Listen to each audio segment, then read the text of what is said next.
Hey, Alpha Nurses, I'm Licensure from alphanurseguide.com. This is 12 practice NCLEX questions. Without delay, let's get started. A client who is suspicious of others, including staff, is brought to the hospital wearing a wrinkled dress with stains on the front. Assessment also reveals a flat effect, confusion, and slow movements. Which goal should the nurse identify as the initial priority when planning this client's care? 1. Helping the client feel safe and accepted. 2. Introducing the client to other clients. 3. Giving the client information about the program. 4. Providing the client with clean, comfortable clothes. The correct answer is 1. The initial priority for this client is to help her overcome suspiciousness of others, including staff, and thereby feel safe and accepted. Introducing the client to others, giving the client information about the program, and providing clean clothes are important. But these are of lower priority than helping the client feel safe and accepted. A pregnant client in her 3rd trimester is started on chlorpromazine 25 milligrams 4 times daily. Which of the following instructions is most important for the nurse to include in the client's teaching plan? 1. Don't drive because there's a possibility of seizures occurring. 2. Avoid going out in the sun without a sunscreen with sun protection factor of 25. 3. Stop the medication immediately if constipation occurs. 4. Tell your doctor if you experience an increase in blood pressure. The correct answer is 2. Chlorpromazine is a low-potency antipsychotic that is likely to cause sun-sensitive skin. Therefore, the client needs instructions about using sunscreen with sun protection factor 25 or higher. Typically, chlorpromazine is not associated with an increased risk of seizures. Although constipation is a common adverse effect of this drug, it can be managed with diet, fluids, and exercise. The drug does not need to be discontinued. Chlorpromazine is associated with postural hypotension, not hypertension. Additionally, if postural hypotension occurs, safety measures, such as changing position slowly and dangling the feet before rising, not stopping the drug, are instituted. Police bring a client to the emergency department after she threatens to delete her ex-husband. She states emphatically, "The police should bring him in, not me. He's paranoid about my dating and has been stalking me for weeks. He's probably off his medicines. His case manager and the police won't do anything." In which order should the following nursing actions be done from first to last? 1. Ask about the marital problems leading to the divorce. 2. Assess the client's risk for harm to self and others. 3. Obtain the name of her ex-husband's case manager. 4. Interview the client about her current needs and situation. The correct order is 2, 4, 3, 1. The nurse should first assess the client's risk for harm, especially because the client could direct her anger toward her ex-husband or the nurse. Then it is important to know more about her current situation and her immediate needs. Obtaining information from the ex-husband's case manager might help clarify the risk of harm to the client. Problems leading to the divorce are less important than the situation following the divorce. When caring for a multigravida client admitted to the hospital with vaginal bleeding at 38 weeks gestation, which of the following would the nurse anticipate administering intravenously if the client develops disseminated intravascular coagulation? 1. Ringer's lactate solution. 2. Fresh frozen platelets. 3. 5% dextrose solution. 4. Warfarin sodium. The correct answer is 2. Treatment of DIC includes treating the causative factor, replacing maternal coagulation factors, and supporting physiologic functions. Intravenous infusions of whole blood, fresh frozen plasma, or platelets are used to replace depleted maternal coagulation factors. Although Ringer's lactate solution and 5% dextrose solution may be used as intravenous fluid replacement, the client needs blood component therapy. Therefore, normal saline must be used. Intravenous heparin, not warfarin sodium, may be administered to halt the clotting cascade. Following an eclamptic seizure, the nurse should assess the client for which of the following? 1. Polyuria. 2. Facial flushing. 3. Hypotension. 4. Uterine contractions. The correct answer is 4. After an eclamptic seizure, The client commonly falls into a deep sleep or coma. The nurse must continually monitor the client for signs of impending labor. Because the client will not be able to verbalize that contractions are occurring, oliguria is more common than polyuria after an eclamptic seizure. Facial flushing is not common unless it is caused by a reaction to a medication. Typically, the client remains hypertensive unless medications, such as magnesium sulfate, are administered. The primary healthcare provider prescribes intravenous magnesium sulfate for a premigravida client at 38 weeks gestation diagnosed with severe preeclampsia. Which of the following medications should the nurse have readily available at the client's bedside? 1. Diazepam. 2. Hydralazine. 3. Calcium gluconate. 4. Phenytoin. The correct answer is 3. The client receiving magnesium sulfate intravenously is at risk for possible toxicity. The antidote for magnesium sulfate toxicity is calcium gluconate, which should be readily available at the client's bedside. Diazepam, used to treat anxiety, usually is not given to pregnant women. Hydralazine would be used to treat hypertension, and phenytoin would be used to treat seizures.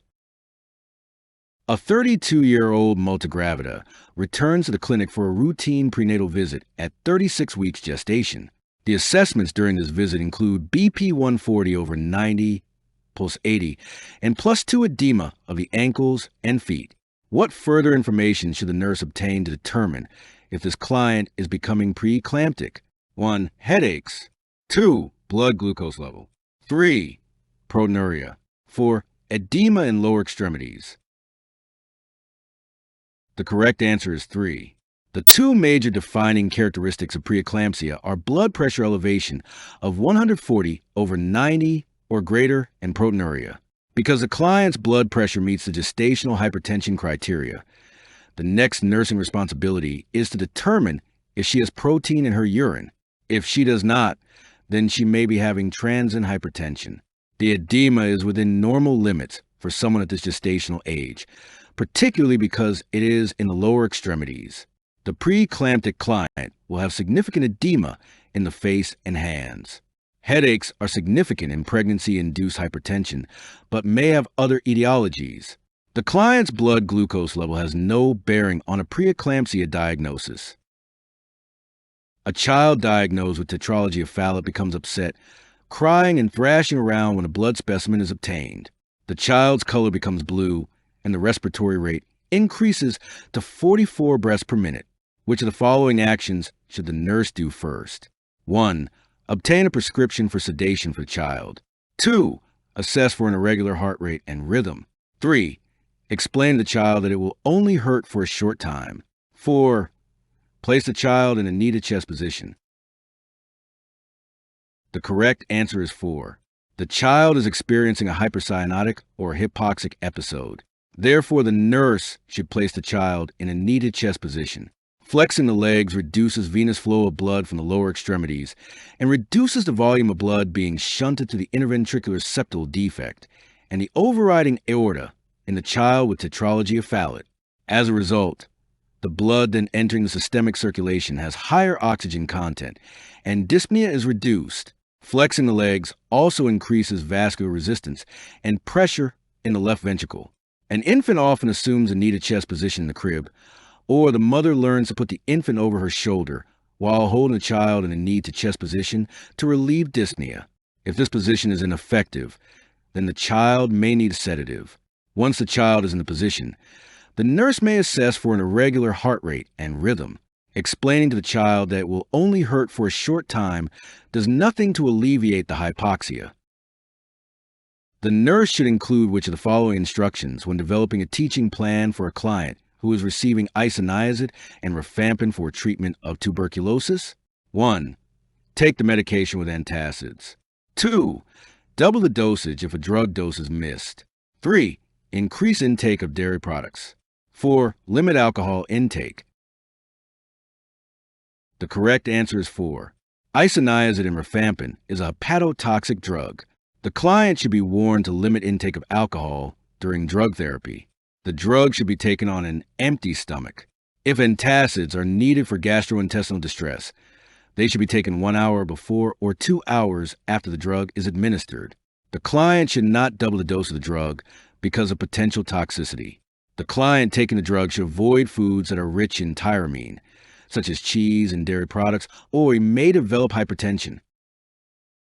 The client with tuberculosis is to be discharged home with community health nursing follow-up of the following nursing interventions, which should have the highest priority. 1. Offering the client emotional support. 2. Teaching the client about the disease and its treatment. 3. Coordinating various agency services. 4. Assessing the client's environment for sanitation. The correct answer is 2. Ensuring that the client is well educated about tuberculosis is the highest priority. Education of the client and family is essential to help the client understand the need for completing the prescribed drug therapy to cure the disease. Offering the client emotional support, coordinating various agency services, and assessing the environment may be part of the care for the client with tuberculosis. However, these interventions are of less importance than education about the disease process and its treatment. Which of the following statements indicates increased insight by the client about her newly diagnosed paranoid schizophrenia being stabilized on medications? 1. Now that the voices are gone, I can decrease my medicines. 2. I would feel better if I knew that the food wasn't too dangerous to eat. 3. Since I feel better, I know I can restart school next week. 4. The voices go away when I tell them to, except if I'm really nervous. The correct answer is 4. The statement about the voices occurring if the client is nervous reflects awareness that stress and anxiety can increase the positive symptoms of schizophrenia. Decreasing the medications because the voices are gone reveals a lack of awareness about the need for the medications to control the client's symptoms.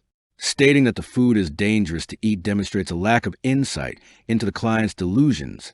Restarting school in a week reflects an unrealistic expectation for a client who is newly diagnosed and being stabilized on medications. A client diagnosed with paranoid schizophrenia is still withdrawn, unkempt, and unmotivated to get out of bed. A mental health aide asks the nurse why the client is this way after being on fluphenazine 10 milligrams for 7 days. The nurse should tell the health aide, 1. Fluphenazine is most effective with the positive symptoms of schizophrenia. 2. The client will be less withdrawn and unmotivated when fluphenazine takes effect. 3. The client's fluphenazine dose probably needs to be increased again. 4. Lack of motivation is a common side effect of fluphenazine. The correct answer is 1. Fluphenazine is most effective with the positive symptoms of schizophrenia. Positive symptoms are those that are added to a person's experience, such as hallucinations, delusions, and disorganized thinking. The client's symptoms reflect the negative symptoms. Negative symptoms are things taken away from the person's experience, such as lack of emotional expression, lack of motivation or drive, and social withdrawal. Fluphenazine generally is effective in 3 to 7 days for the positive symptoms. An increased dose or longer time on fluphenazine will not help the negative symptoms of being withdrawn and unmotivated. You can get my NCLEX review bundle. Links will be in the description. I'll see you guys in the next video.